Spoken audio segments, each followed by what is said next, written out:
रयतेचं स्वराज्य निर्माण करणारे छत्रपती शिवाजी महाराज की, छत्रपती शिवाजी महाराज की। महिला व बहुजनांसाठी पहिली शाळा सुरू करणारे महात्मा ज्योतिराव फुलेंचा, महात्मा ज्योतिराव फुलेंचा मनुस्मृतीच्या 5000 वर्षाच्या गुलामीतून समाजाला मुक्त करून संविधानाच्या माध्यमातून हक्क व मानवाधिकार देणारे विश्वरत्न बोधिसत्व महामानव डॉक्टर बाबासाहेब आंबेडकरांचा, डॉक्टर बाबासाहेब आंबेडकरांचा। आवाज काही येत नाही, जोरात आवाज आला पाहिजे। डॉक्टर बाबासाहेब आंबेडकरांचा। शिवसन्मान परिषदेसाठी उपस्थित असलेल्या सर्व मान्यवरांचे मी प्रथमतः सहर्ष स्वागत करते।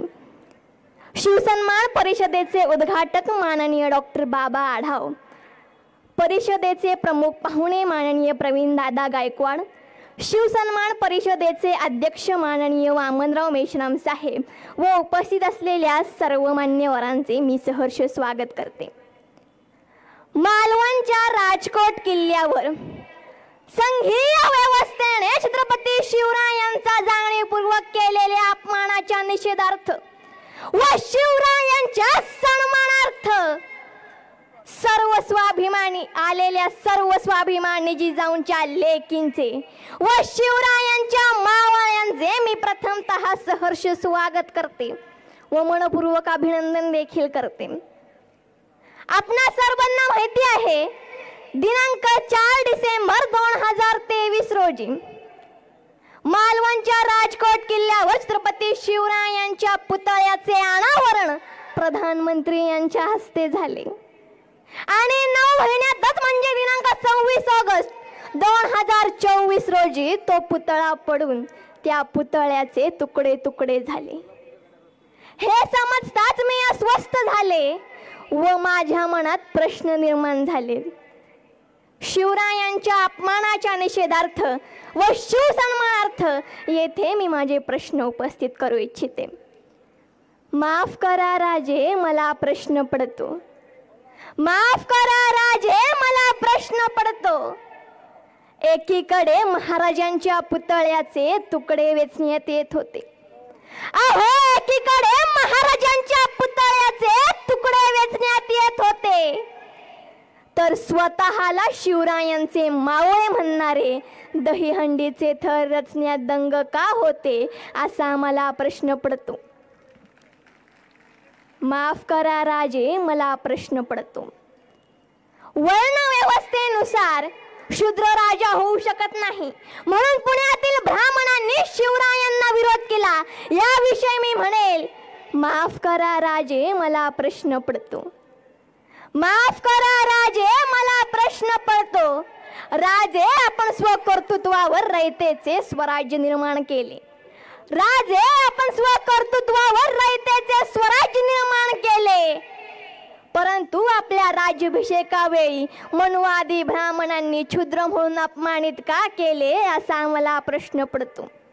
माफ करा राजे, मला प्रश्न पडतो, माफ करा राजे, मला प्रश्न पडतो।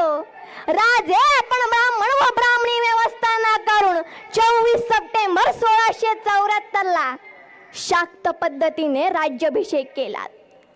राजे, आपण ब्राह्मण व ब्राह्मणी व्यवस्था नाकारून 24 सप्टेंबर 1674 ला शाक्त पद्धतीने राज्याभिषेक केला, परंतु स्वतःला शिवरायांचे मावळे म्हणणारे आजही वटब्राह्मणांच्या मागे का पळतात असा मला प्रश्न पडतो। माफ करा राजे, मला प्रश्न पडतो, माफ करा राजे, मला प्रश्न पडतो। राजे, तुम्ही तर समतेचे पुरस्कर्ते होता, राजे तुम्ही तर समतेचे पुरस्कर्ते होता, तरीही कोकणस्थ ब्राह्मण मोरोपंत पिंगळे दुधात विष का दिले होते असा मला प्रश्न पडतो। शंभूराजे वडिलांप्रमाणे शूरवीर प्रकांड पंडित व विविध भाषेचे प्रकांड पंडित होते। शंभूराजे वडिलांप्रमाणे शूरवीर तरीही त्यांची हत्या मनुस्मृतीनुसार का होते असा मला प्रश्न पडतो. माफ करा राजे, मला प्रश्न पडतो. 350 वर्षापूर्वी 350 वर्षापूर्वी आपण बांधलेले उंच गडकोट किल्ले आजही दिमाखात उभे आहे. 350 वर्षापूर्वी आपण बांधलेले उंच गडकोट किल्ले आजही दिमाखात उभे आहे. व प्रतापगडावर 67 वर्षापूर्वी बांधलेला पुतळा तासी 120 किलोमीटर वाऱ्याच्या वेगात जसाचा तसा उभा कसा असा प्रश्न मला पडतो. माफ करा राजे, मला प्रश्न पडतो. जनतेचे लाखो करोडो रुपये चुरा करून छत्रपती शिवरायांचा पुतळा बांधला आणि तो पुतळा जाणीवपूर्वक पाडला आणि आपल्या सर्वांचा राग बघून मगरुरीने माफी देखील मागतात. याविषयी मी म्हणेल, ईव्हीएम फ्रॉड संघीय दलाल, ईव्हीएम फ्रॉड संघीय दलाल मगरुरीने माफी मागतात. ईव्हीएम फ्रॉड संघीय दलाल मगरुरीने माफी मागतात. त्यांना शिवरायांपेक्षा सावरकर जवळचे वाटतात. ईव्हीएम फ्रॉड संघीय दलाल मगरुरीने माफी मागतात तर त्यांना शिवरायांपेक्षा सावरकर जवळचे वाटतात. तर शिवरायांचा अपमानच का करतात? तर शिवरायांचा अपमानच का करतात असा मला प्रश्न पडतो. माफ करा राजे, मला प्रश्न पडतो. माफ करा राजे, मला प्रश्न पडतो.